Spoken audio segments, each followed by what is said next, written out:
Catholic, right? Well, yeah, I'm Catholic, but I have a Catholic role. And you're learning philosophy, right? Well, yeah, I have that in my bio.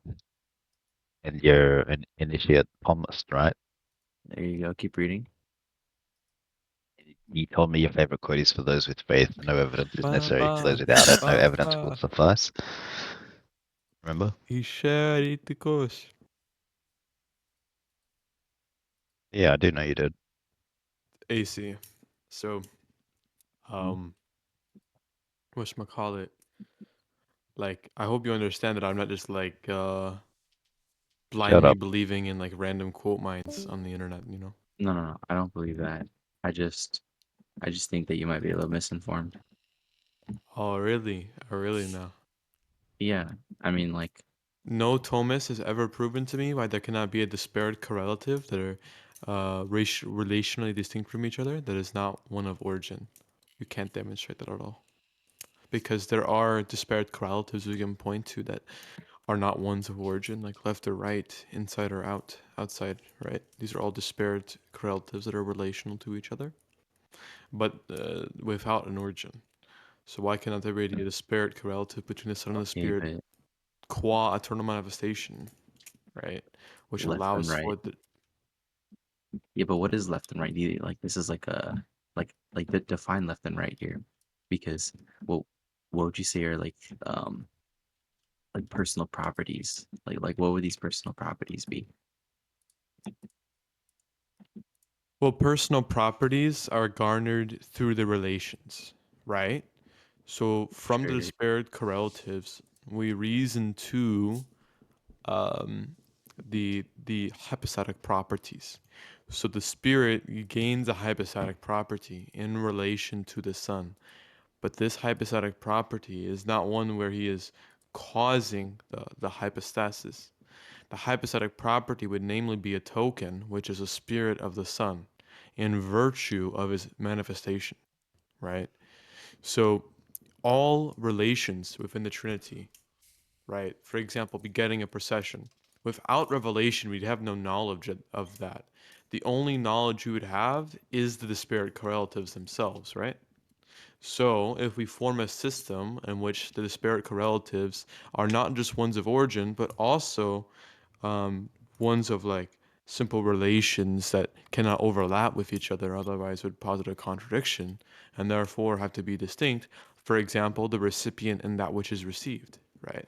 Those have to be distinct from each other in reality. They cannot overlap because otherwise they would posit a contradiction. Yet it is not one of origin, right? So can you give the example of this thing again? Left and right? Yeah, No, sure, no, sure. you're So yeah. He's I don't want to get too much into this because I'm about to go to sleep, but what he's trying to get at is divine simplicity, right? Is still unable to account for this distinction. Like usually a Thomist is gonna try to make a further distinction between imminent versus effective act. That you can have like a distinction of two different types of act, but this doesn't. I don't know. Boethius, are you trying to say that the last thing that you said, right, between that it has to be real, right, and it can't just be real in terms of the origin. It can't just be a virtual distinction. right, like let me give you an example, right? So a virtual distinction is a distinction that is in the mind apart from reality. So like let me give you an example where that cannot stand. Yeah, that would be in Uh Thomas terms, that would just be imminent act in the the mind of knower God. and that which is known, right, are distinct from each other because if those two terms were to be mean the same thing at the same time and in the same sense, they would lead to a contradiction. So they must be distinct in reality, yet not differing realities from each other. And that's how we properly understand it, like what we mean by that. So there are some correlatives that are of origin, for example, the knower and that which is known, the love which proceeds from the lover. But there's also other disparate correlatives which aren't one of origin within the Trinity, and that would just be the Spirit's manifestation, right? So the Spirit progresses through the Son, rests in the Son, and is manifest and shown forth through him. This is explained through the disparate correlative of the love analogy of St. Augustine, right? So the beloved, the Son, receives the love, the Holy Spirit, from the lover, that is the Father, right? So the recipient cannot be identical to the object or the quasi-object of that which is received, right? I know that's probably complicated, but And you're saying that basic. this can't just be a virtual distinction, it has to be a real distinction. Right, right. And this is kind of our understanding, and I think this is even Thomas would agree, which is if two terms, if they were to overlap with each other, were to pose a contradiction, they can't be only virtually distinct, right? Yeah. Right. So they have to be two distinct I I don't when I say thing, I don't mean a literal thing here. I Two know. distinct things in reality, right? Yeah. Yeah, it's just I mean, yeah, I mean, I don't really have problem with This the is the model. Like, I don't. Scotist position, right? Yeah. This is not something No, you as a Roman Catholic, this is part of the donation of Scotus. I'm very full aware right? because St. Thomas actually didn't really go into this. Well, But Thomas Aquinas, he did. The only mistake he made was when he thought that correlatives within the Trinity can only be one of origin. All relations are one of origin in his view of the Trinity, and that's the issue. yeah, I mean,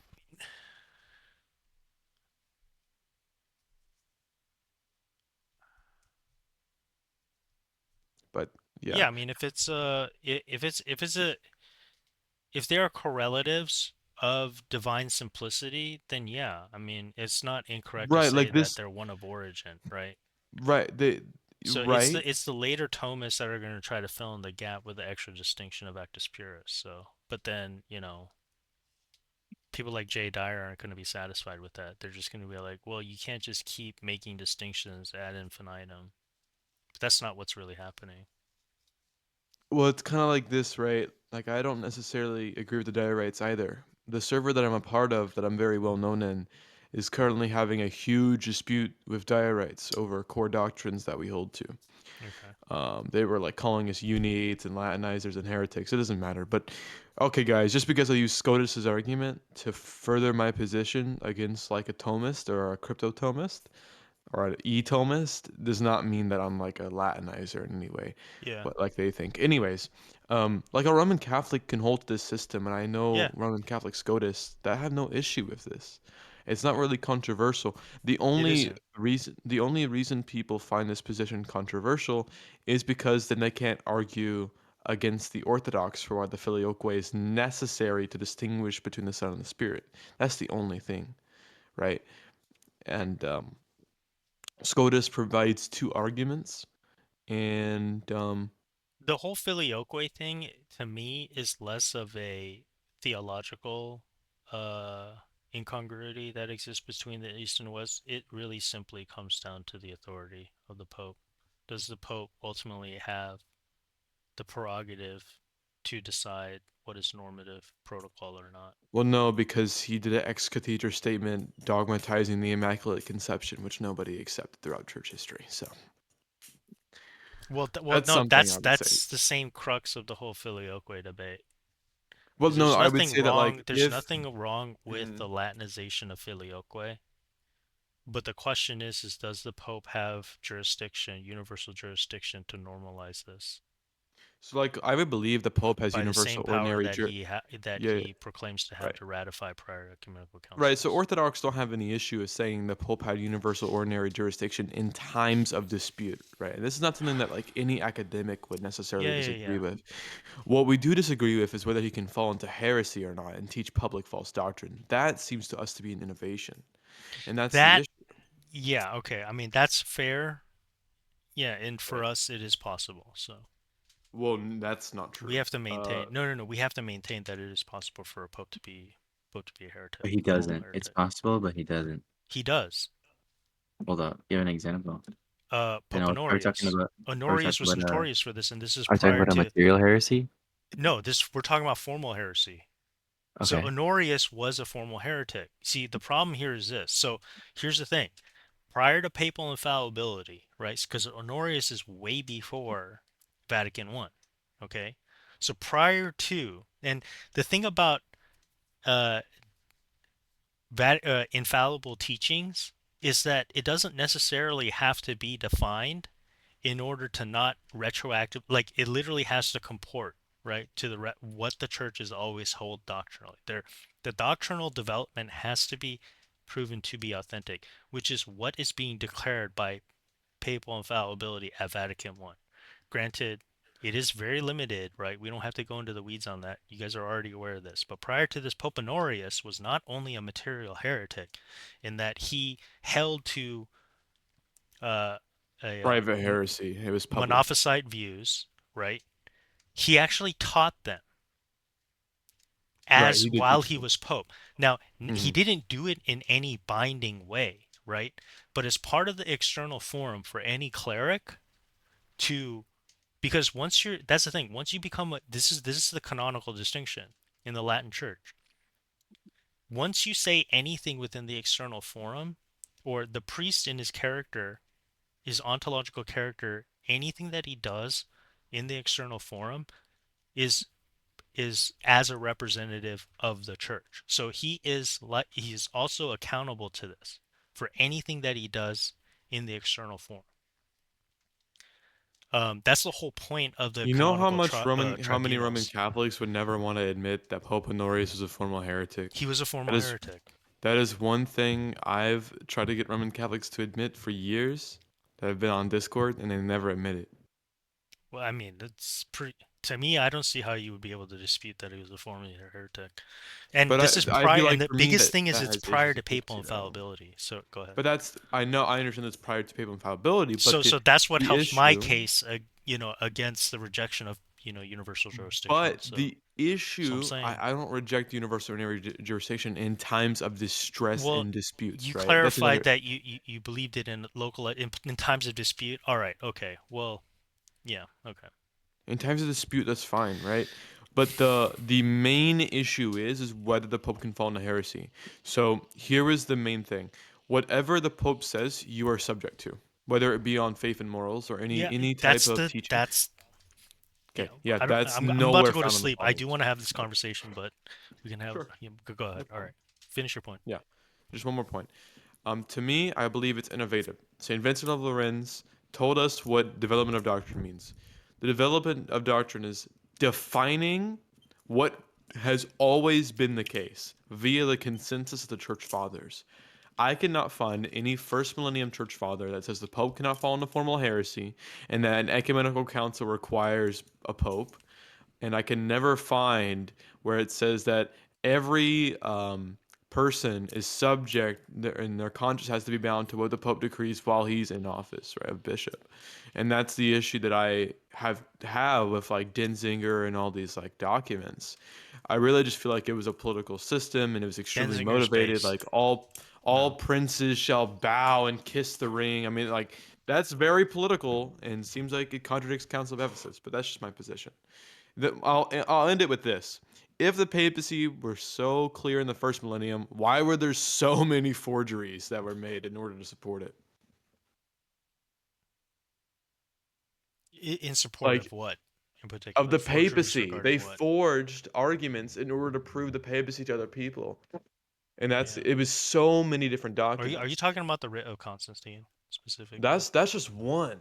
That's just Donation of one. Constantine Okay. is one of like hundreds, and Can the you give issue me a is that list? I'm not. yeah, I'm not. sure, I have a like. full I'm just. It's because I'm ignorant. yeah, sure, I have a Okay. full list on it. One more thing I'd like to add before you go. Yeah. Another issue that I have is even like Thomas Aquinas. When I was reading him, he would like quote a saint, right? And I was like, oh, I've read the saint before. I've never wasn't there. I later found out. I had a Roman Catholic tell me, and I researched this. Over half of what Thomas Aquinas quotes in Prima Mars and in Contra Gentes is complete. It's made up. It came from his students' notes, so we don't even. And You're cutting in and out. that's an issue I had. Can you say it again? You cut out for like 3 seconds. The founder is in Prima Pars or Prima Prima Mars, Mars. forgive me. In Thomas Aquinas, right? In his Contra Gentes, over half Oh, of what he quotes is complete forgery. really? And yes, I can show you the evidence for this. It's actually very interesting. He Interesting. quotes tons of forgeries in his own documents, and that's the issue I had. It's like you're trying to support your position. Okay, quote a church father, man. And then he just quotes a forgery, and I'm like, okay, what? Do I really want to believe the guy that's quoting tons of forgeries, and do I really want to believe the Give me church that that? source. Sure, no problem. I'm willing to listen to you, man. Because a lot of what he came up from, a lot of what he pulled from his Contra Gentilis, he got it from Peter Lombard.